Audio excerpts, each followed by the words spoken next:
Boa noite, queridos. Nós damos aqui a nossa saudação para todas as pessoas que conosco se encontram para cultuar a Deus como Primeira Igreja Presbiteriana de Tampa Bay e as pessoas que assistem o vídeo da nossa mensagem dominical em todos os lugares, não somente nos Estados Unidos, Brasil, mas no mundo inteiro, porque é um veículo de transmissão do Evangelho, a internet. Nós agradecemos a Deus esse recurso.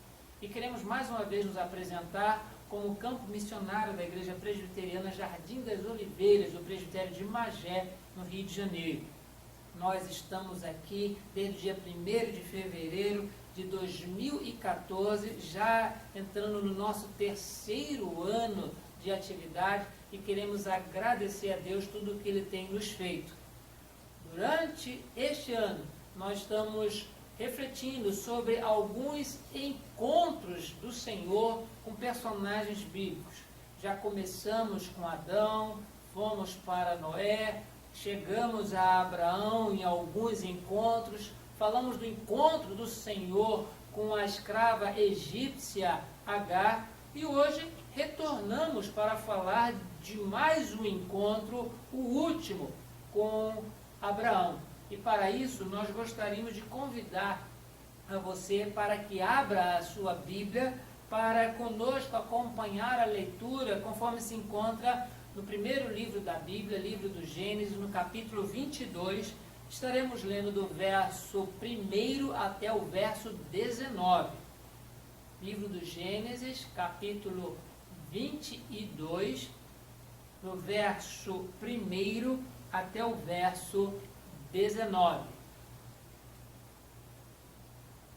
O texto fala a respeito de que Deus põe Abraão à prova, ou Deus prova a Abraão. E o registro diz assim: depois dessas coisas, pôs Deus Abraão à prova e lhe disse: Abraão. Este lhe respondeu: eis-me aqui. Acrescentou Deus: toma teu filho, teu único filho, Isaque, a quem amas, e vai-te à terra de Moriá. Oferece-o ali em holocausto sobre um dos montes, que eu te mostrarei. Levantou-se, pois, Abraão de madrugada, e tendo preparado o seu jumento, tomou consigo 2 dos seus servos e a Isaque, seu filho, rachou lenha para o holocausto e foi para o lugar que Deus lhe havia indicado. Ao 3º dia, erguendo Abraão os olhos, viu o lugar de longe. Então disse a seus servos: esperai aqui, com o jumento. Eu e o rapaz iremos até lá e, havendo adorado, voltaremos para junto de vós. Tomou Abraão a lenha do holocausto e a colocou sobre Isaque, seu filho. Ele, porém, levava nas mãos o fogo e o cutelo. Assim caminhavam ambos juntos. Quando Isaque disse a Abraão, seu pai: meu pai, respondeu Abraão: eis-me aqui, meu filho. Perguntou-lhe Isaque: eis o fogo e a lenha, mas onde está o cordeiro para o holocausto?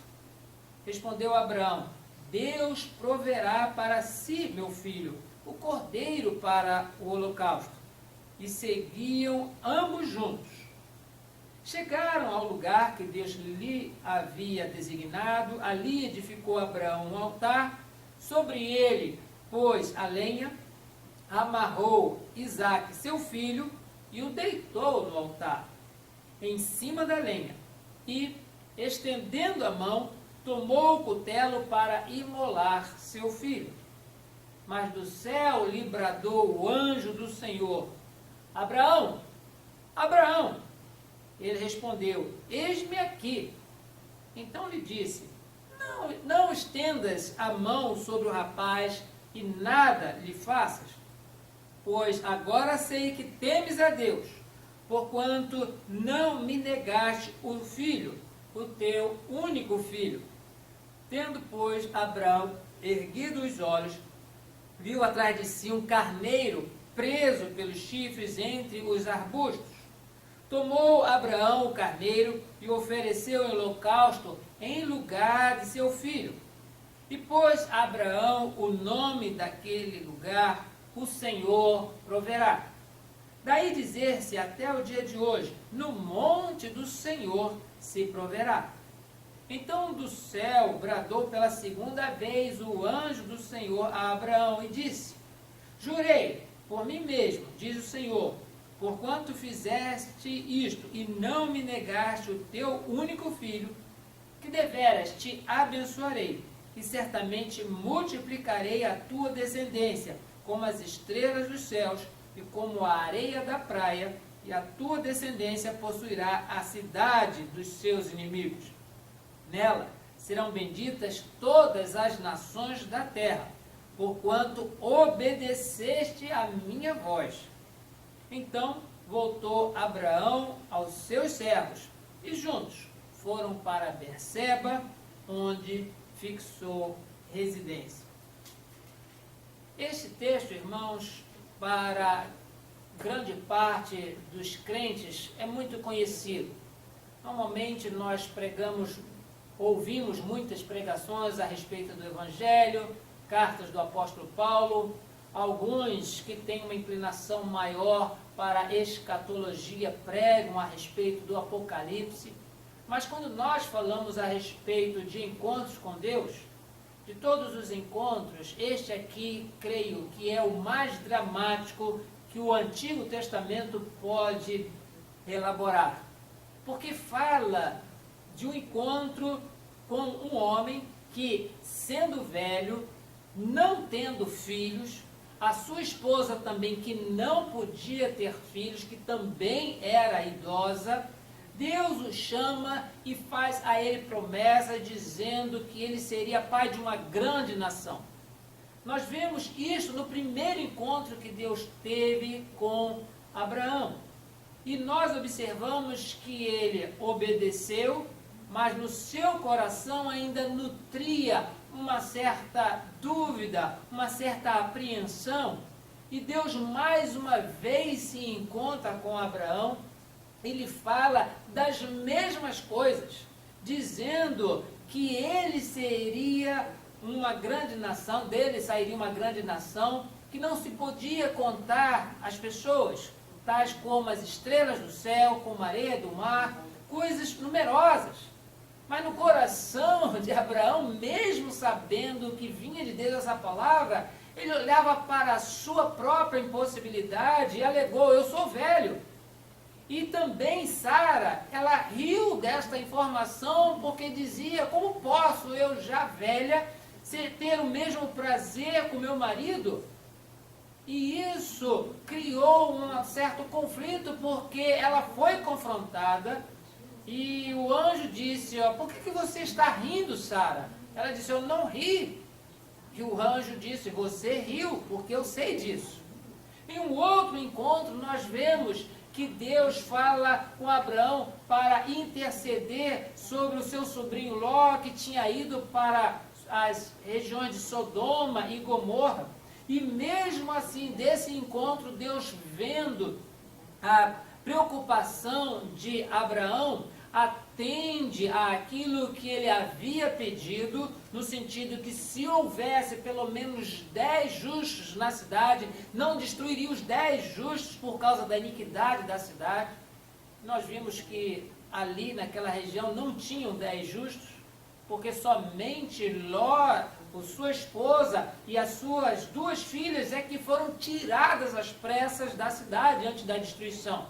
E mesmo assim, já a caminho de sair daquela região, a mulher de Ló, ela olhou para trás e transformou-se numa estátua de sal, conforme a palavra de Deus nos diz. Somente 3 pessoas escaparam com vida da destruição daquelas 2 cidades. E nós observamos mais uma vez o encontro de Deus com Abraão, confirmando com ele não apenas as promessas, mas o próprio Deus fazendo uma aliança com Abraão. E nós lembramos que nesse encontro, Deus fala para ele pegar alguns animais, partir esses animais no meio, colocar uma metade de frente à outra, e como se um corredor no meio dessas metades, e passou ali, não é? Uma tocha de fogo, um fogo flamejante no meio daquelas partes, fazendo a parte de Deus na aliança, porque este costume, conforme o Antigo Testamento, conforme as civilizações daquela época, era próprio das alianças, era próprio dos pactos, porque a pessoa que se comprometesse a fazer alguma coisa, em passando por aquelas partes, ela estava dizendo que se eu falhar na realização da minha parte, que aconteça comigo o que está acontecendo com esses animais. Deus, ele se sujeitou a mostrar para Abraão a mesma prática dos povos, para dizer que ele estabelecia uma aliança com Abraão. Mas nós observamos que mesmo assim, pela impaciência de Abraão, pela sua precipitação, ele acabou aceitando a oferta de Sara para coabitar com a escrava egípcia Agar e com ela ter um filho. Daí nasceu Ismael, e Ismael também, por Deus, por ser também descendência de Abraão, recebeu ali a promessa de ser uma outra grande nação. Mas mesmo Abraão, tendo tido Ismael com a escrava egípcia, sendo ele também seu filho, o texto que nós temos lido fala que Abraão só tinha um filho. E esse filho chamava-se Isaac. Sabemos disso porque é falando desse único filho que Deus pede que Abraão o leve para oferecer em sacrifício. Interessante, irmãos, é que durante a leitura desse e de outros textos bíblicos, fica incontestável de que o nosso Senhor, ele é onipresente, ele é onisciente, ele é onipotente. Não há nada que escape do seu conhecimento, não há nada que escape da sua visão, não há nada que lhe impeça de agir como, onde, quando e com quem quiser. Porque ele é soberano, mas ele estabelece uma aliança com Abraão, e faz com que todas as coisas concorram para o cumprimento do seu propósito, para a fidelidade à sua própria palavra. E nós vemos aqui que por causa de, mesmo obedecendo a Deus, saindo da terra, da parentela, e fazendo todas aquelas coisas e presenciando todas as ações de Deus, o coração de Abraão ainda precisava de uma prova, não para Deus, mas para si mesmo. Por isso que o texto fala que Deus coloca Abraão em prova. Deus oferece a Abraão uma situação onde ele seria provado. Deus não precisa ser provado por ninguém.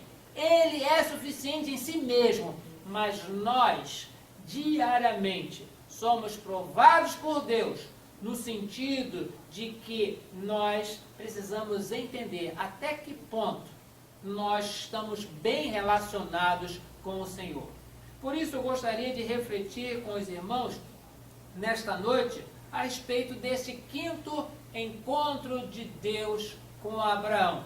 E eu gostaria de mencionar para os queridos que esse quinto encontro fala não somente de prova, mas fala também de um espírito de verdadeira adoração, fala da essência do culto, porque quando nós dizemos que amamos a Deus, quando nós dizemos que adoramos a Deus, que obedecemos a Deus, nós somos linkados diretamente ao texto de João, capítulo 8, quando no encontro de Jesus com a mulher samaritana, o próprio Senhor fala com a mulher que Deus é espírito e importa que os seus adoradores o adorem em espírito e em verdade.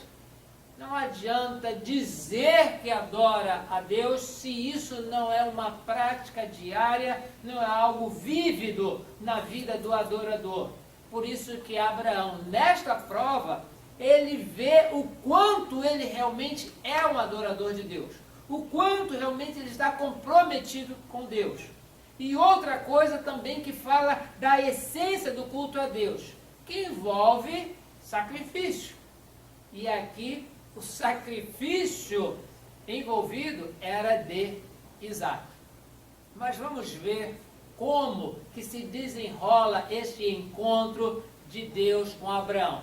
Primeiramente, nós observamos que Deus se encontra com Abraão para pô-lo em prova sobre a escolha entre o que lhe é caro e as promessas de Deus. Vamos observar esses dois pratos de balanço, porque o verso 2 do capítulo que nós temos lido a respeito da prova de Deus a Abraão, fala de algo que logo no início já causa um choque muito grande na vida do patriarca. E diz-nos assim o texto: acrescentou-lhe Deus, toma o teu filho, o teu único filho, Isaque, a quem amas.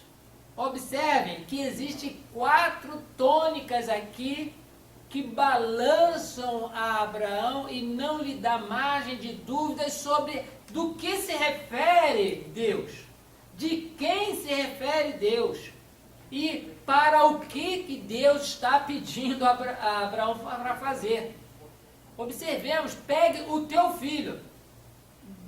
Abraão, ele já era pai de Ismael, e mesmo Ismael sendo despedido junto com a sua mãe Agar, ele era pai de Ismael também. Não há como negar isso, a Bíblia aponta para essa verdade, isto é um fato, mas aqui Deus não refere-se a Ismael como filho de Abraão, refere-se a Isaque como filho de Abraão, porque diz ali, acrescentou-se, toma o teu filho. E Abraão podia perguntar, qual dos dois? Diz o Senhor, o teu único filho. E Abraão podia perguntar, mas eu tenho 2. A terceira ênfase que o Senhor fala e usa para com Abraão, Isaque, pronto, aí Abraão já não teria muita dúvida. Mas como na nossa linguagem em português, Ismael, Isaque, de repente pode soar parecido ou semelhante, no fonema, não há dúvida nenhuma quanto na 4ª tônica o Senhor diz, aquele a quem você ama. Não é mais Ismael, não é mais alguém parecido com Ismael, não é um dos filhos de Abraão, mas é o único filho dele, porque Isaque nasceu não da escrava, nasceu da livre. Ismael é filho de Abraão com a escrava. Isaque é filho de Abraão com a livre, com Sara. É este filho, Isaque, o único filho de Abraão, o filho a quem ele ama de todo o coração, é o filho da sua velhice. Exatamente esse que Deus pede que seja oferecido em sacrifício, e esta é a primeira reflexão do encontro de Deus. Deus coloca Abraão em prova para que ele mesmo veja o que ele escolhe, o que lhe é mais caro, o que ele tem muito apreço, ou as promessas de Deus. Mas nós observamos, queridos, que dos 4 encontros anteriores de Deus com Abraão, as provas já foram suficientes para que ele não ficasse questionando nada. Ele simplesmente, de madrugada, ele arruma 2 funcionários, o seu jumento, pega a lenha, pega o fogo, pega o cutelo e pega seu filho e vai para o lugar que Deus iria indicar. E por caminho de 3 dias, diz o texto, eles estavam caminhando. aqueles 3 homens adultos, o Senhor e 2 servos, e mais aquele filho. Não há aqui uma definição específica quanto à idade de Isaac, mas era uma idade própria para ele poder carregar algum peso. Porque se nós observarmos, depois que Abraão ele deixou os seus criados, os seus empregados, depois de 3 dias de caminhada, cuidando do jumento, foi somente Abraão e Isaac para o monte. Abraão ele segurava o fogo e o cutelo, mas quem carregava a lenha? Isaac. Então ele tinha idade para carregar algum tipo de peso. E nós observamos que ali Deus, ele coloca Abraão em prova sobre o que ele na realidade escolhe. E nós, irmãos, não estamos, como sempre temos falado, nos reunindo dominicalmente para estudar a Bíblia ou ter uma reciclagem histórica sobre personagens do Antigo Testamento. Estamos para tirar lições para a nossa vida, quando nós também elegemos coisas que nós temos grande apreço, nós temos grande afeição, sejam os nossos bens materiais, ou sejam as pessoas que nos cercam. Deus continuamente nos coloca à prova, porque Ele nos faz promessas, Ele fala a respeito da vida eterna, Ele fala a respeito de sacrifício, e nós diariamente que declaramos que amamos a Deus, que declaramos que Ele é o Senhor, que fazemos o culto a Ele dominicalmente, na igreja ou em qualquer outro lugar de reunião, Deus, Ele coloca em peso diante de nós, para que nós conheçamos, para que nós saibamos se nós temos mais cuidado com aquilo que nos é caro ou as promessas de Deus. Abraão, ele foi posto ali em prova sobre a escolha do que lhe é caro e as promessas de Deus, e ele escolheu as promessas de Deus. Ele escolheu as promessas de Deus mesmo com um coração angustiado, com um coração apertado, porque ele caminhava durante aqueles 3 dias e mais o período até chegar em Moriá, sabendo que ele estava levando seu filho para oferecer em sacrifício. Imagine um pai idoso tendo um filho já na sua velhice, amando de tal maneira o seu filho, e de repente caminhar com ele para não oferecê-lo à morte, mas para que ele mesmo sacrificasse o seu filho. Mas ele escolheu as promessas de Deus, ele escolheu atender àquilo que Deus havia falado desde o primeiro encontro. E com isso, nesta prova, sobre este aspecto, nós vemos que Abraão, ele viu o quanto ele amava a Deus.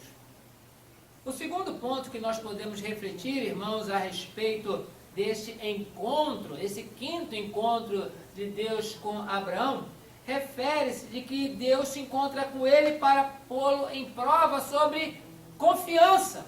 Não é somente sobre escolha entre o que ele mais ama e as promessas de Deus, mas confiança, prova de confiança. E nessa prova nós podemos observar no verso 8 o que nos diz, quando o menino pergunta para ele: Pai, eis o fogo e a lenha, mas onde está o cordeiro para o holocausto? Verso 8 nos diz assim: Respondeu Abraão: Deus proverá para si, meu filho, o cordeiro para o holocausto. E seguiam ambos juntos. Mas está aí, irmãos, a prova da confiança. Não a prova onde fala de temeridade. Porque onde existe a confiança, não existe o medo. Onde existe a confiança, não existe a temeridade. Onde existe a confiança, não existe a dúvida. E caminhou Abraão com o seu filho o restante do caminho, tendo no seu coração a confiança de que o Senhor proverá para si o cordeiro para o holocausto. Ele amava muito a Isaac. mas não negou a Deus o seu único filho, Isaque, a quem ele amava. Ele já tinha escolhido as promessas de Deus. Mas durante a jornada, nós observamos que ele também se inspirava na confiança do Senhor. E ele, mesmo sem saber do que lhe esperava, ele só tinha informação. Vai e oferece o seu filho em sacrifício.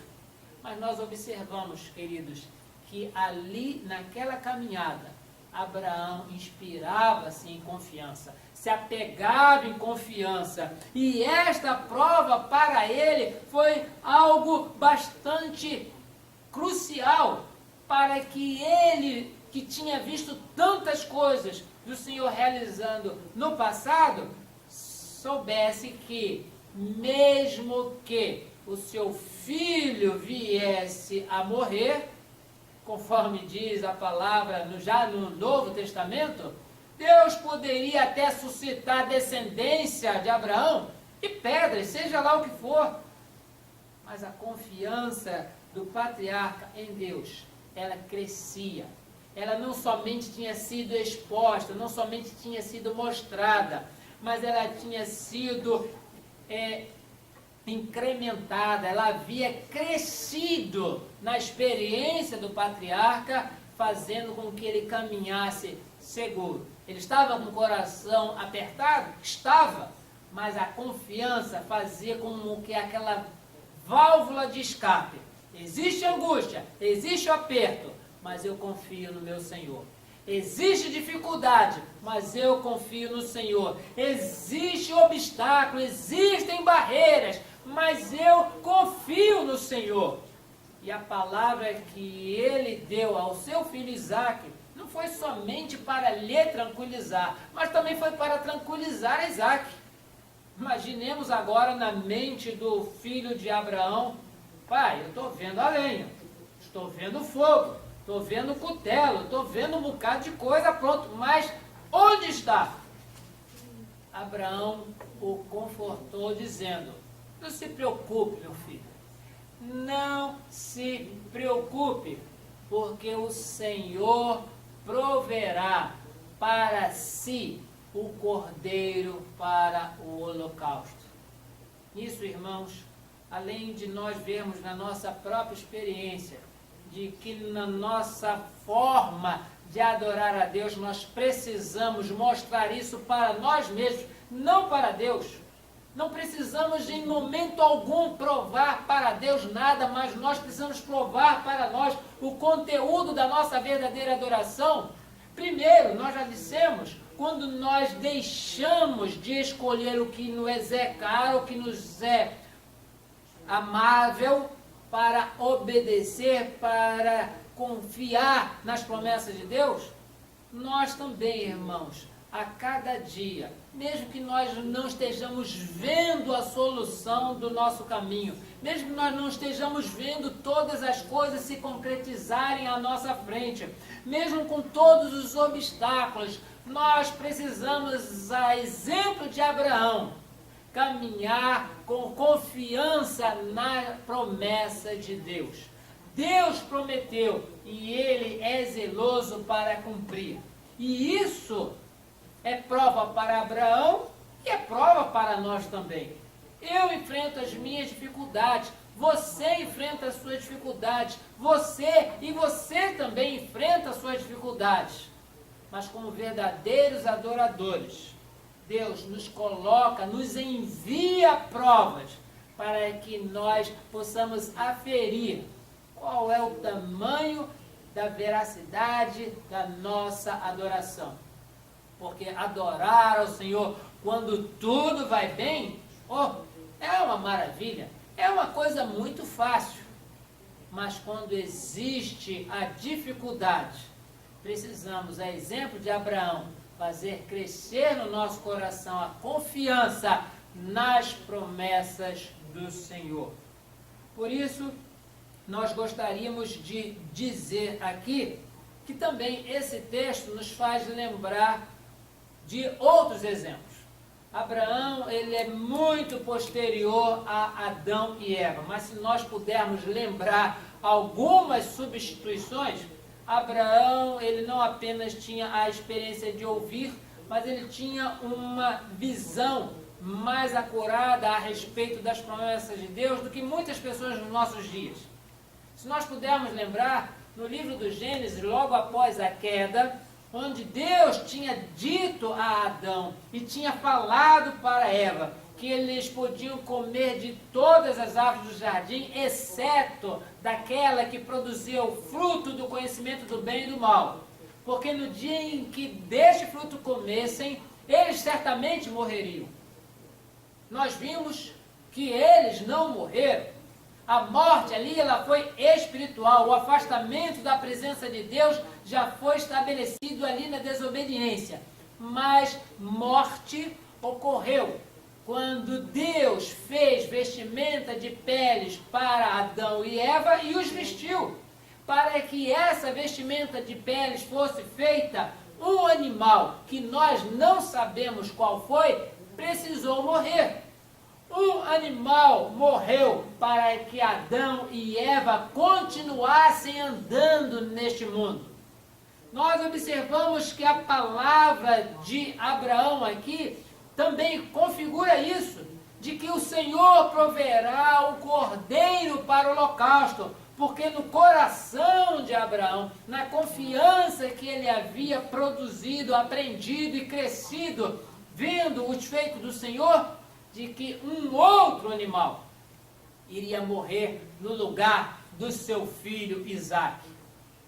E lá na frente, no Evangelho de João, no capítulo 1, no verso 29 e no verso 36, por testemunho de João o Batista, nós ouvimos que ele, ao observar Jesus caminhando, apontava para ele e dizia para os seus próprios discípulos: eis o Cordeiro de Deus, que tira o pecado do mundo. Um animal morreu para que Adão e Eva continuassem andando nesse mundo. Nós observamos pelo texto que nós já lemos, de que um animal morreu e Isaque continuou vivo. Mas da mesma forma como um cordeiro, Jesus, ele mesmo se ofereceu para morrer no nosso lugar. Ele não é o animal, mas ele é o Filho de Deus que morreu, ofereceu-se voluntariamente para que nós tivéssemos vida. Ainda, queridos, nós gostaríamos de dizer que este encontro de Deus com Abraão foi para colocá-lo em prova. Agora, não mais sobre escolha entre o que lhe é caro e as promessas de Deus. Agora não é mais sobre colocá-lo em prova sobre a confiança, mas colocá-lo em prova quanto à obediência extrema. E quero convidar os queridos para reler o verso 10, que diz assim: e estendendo a mão, tomou o cutelo para imolar seu filho. Essa é a prova da obediência extrema. E se ele estava com o coração apertado quando ouviu a requisição de Deus sobre o seu filho, se ele estava com o coração apertado na caminhada, e mesmo assim desenvolvendo a confiança de que o Senhor estaria provendo um cordeiro para o holocausto, mesmo assim, ele ali foi colocado em prova quanto à obediência, porque diz o texto que já estava Isaque amarrado em cima do altar que eles construíram, em cima da lenha que seria queimada, estava lá aquele filho, olhando assim, de repente, para o pai, como quem diz: o que está acontecendo? Nós não ouvimos nenhuma palavra de Isaque, a não ser dele, perguntando a respeito do animal. Mas diz o texto que Abraão já estava com o cutelo, já estava com aquela arma de morte na mão, para imolar o seu filho, porque ele foi colocado à prova na obediência. Saber das promessas de Deus, nós sabemos. desenvolver confiança, no fundo, nós temos uma esperança que as coisas mudarão. Mas quando chega na hora da prática, é que nós somos colocados em prova de obediência. Não importa quanto tempo nós tenhamos de igreja, não importa se as coisas vão bem com saúde, com as nossas finanças, com a nossa família. O que importa é que Deus nos coloca em prova para a obediência, ou seja, para colocar em prática aquilo que o Senhor requer de nós. Lembremos que Deus é Espírito e importa que os seus adoradores o adorem em espírito e em verdade. Adorar em verdade significa obediência. Não é só dizer, Senhor, olha, eu vou imolar meu filho. Tem que ser agora, pode ser depois, pode ser amanhã. Ele estava disposto a fazer aquilo. A obediência a Deus não é uma obediência cega, mas é uma obediência pautada nas promessas de Deus, no poder de Deus, na sabedoria de Deus, na provisão de Deus. Essa é uma obediência que enxerga que Deus é soberano e que Ele jamais falhará em nada daquilo que Ele disse. Por isso, ninguém pode acusar os cristãos, acusar os crentes de serem pessoas obtusas, de serem pessoas que não raciocinam. Nós temos as provas bíblicas que apontam para o nosso Deus, para o seu poder e para a sua forma de agir. Por isso, requer de nós que até na nossa adoração, para que ela seja verdadeira, é necessário que haja ali obediência. E vou dizer algo que os nossos pais sempre disseram para nós: obedecer não é uma coisa fácil, não. Porque normalmente se obedecem ordens. E ordens, vou dizer, não está na natureza humana seguir e obedecer ordens. Não está. Desde criança nós vemos o quanto é difícil receber ordens e obedecer. As crianças são desobedientes. Para isso que serve a disciplina, para isso que serve o castigo, para isso que serve a retenção de alguns benefícios. Porque é uma forma de conduzir e pautar o comportamento dos nossos filhos, porque eles não gostam de obedecer. Nós somos adultos agora, mas nós sabemos o quanto nós também fomos desobedientes. O quanto os nossos pais falaram conosco e nós não obedecíamos. Até fingimos que íamos obedecer, mas nós não fazíamos. E se fizéssemos, fazíamos a contragosto. Mas nós, irmãos, obedecemos a Deus, pautados na nossa confiança nas suas promessas. Obedecemos a Deus porque nós achamos que é muito melhor demonstrar que nós o amamos do que nos apegar às coisas perecíveis, como os nossos bens, como até mesmo os nossos entes queridos. Por que nós dissemos perecíveis? Um bem que eu tenho hoje, amanhã eu posso não ter mais. Posso gostar muito de um animal, mas ele vai morrer um dia, vai ficar doente. Posso gostar muito de alguém que me seja até do próprio sangue, da própria carne, mas eu mesmo não tenho como garantir a permanência dessas pessoas ao meu lado por muito tempo. Logo, queridos, qualquer apego que nós tenhamos nesse mundo material que nós vivemos, em detrimento à demonstração de amor a Deus, isso é muito grave na nossa vida e de crescimento espiritual. Sim, queridos, o Senhor se encontra com Abraão para pô-lo em prova de obediência. E nós gostaríamos de concluir a nossa reflexão nesta noite, dizendo que Deus, Ele é onisciente. Mesmo que nós leiamos no texto, dizendo: Abraão, não estendas a mão sobre o rapaz e nada lhes faça, verso 12, pois agora sei que temes a Deus. Está escrito assim na minha Bíblia, está escrito na sua Bíblia. mas em momento algum todo o contexto bíblico vai dizer que Deus, ele precisa de uma coisa acontecendo para ele tomar conhecimento. Que Deus, ele precisa ver algo acontecendo para ele saber, agora eu sei, porque eu estou vendo. O nosso Deus, Criador de todo o universo, o nosso Deus que sabe do tempo, do passado, do presente e do futuro, que de acordo com o texto do Salmo de número 139, ele conhece as palavras da nossa boca antes mesmo de nós as pronunciarmos. Ele, em momento algum, dirá, agora eu sei. Pelo contrário, ele está mostrando a Abraão, porque esse é o título de todo esse parágrafo. Deus coloca Abraão em prova. Então agora Abraão sabe o quanto ele teme a Deus. Agora Abraão sabe que ele não lhe nega o seu único filho, Isaque, a quem ele ama. Agora ele sabe que a adoração a Deus não é somente em espírito, mas ela é em verdade. E por conta disso, ele amava mais a Deus do que a seu próprio filho, que ele confiava mais em Deus do que nas suas próprias iniciativas, e obedecia a Deus, mesmo que não entendesse completamente o propósito divino.